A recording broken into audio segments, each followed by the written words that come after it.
সম্পর্ক আলেমদের সাথে নাই। শুধু তাই নয়, বিদেশে যারা সেকেন্ড হোম বানিয়েছে, মালয়েশিয়াতে, সিঙ্গাপুরে, ইটালিতে, জার্মানিতে, আমেরিকাতে, লন্ডনে, কানাডাতে যারা বেগমপাড়া বানিয়েছে, একজনও আলেমের নাম সেখানে খুঁজে পাওয়া যাবে না।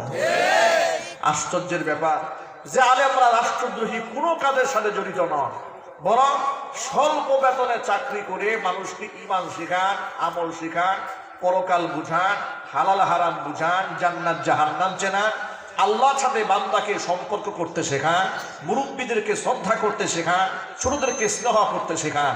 এর মানে সমাজের শান্তি এবং সুশৃঙ্খলতা বজায় রাখার জন্য সর্বোপরি সবচেয়ে বড় ভূমিকা যে উলামা সম্প্রদায় গোটা সমাজের মধ্যে রেখে যাচ্ছে। আজকে বাংলাদেশের বাম এবং রাম গোষ্ঠীরা সেই আলেমদেরকে জঙ্গিবাদের তকমা দেয়, তাদেরকে উগ্রবাদ বলে।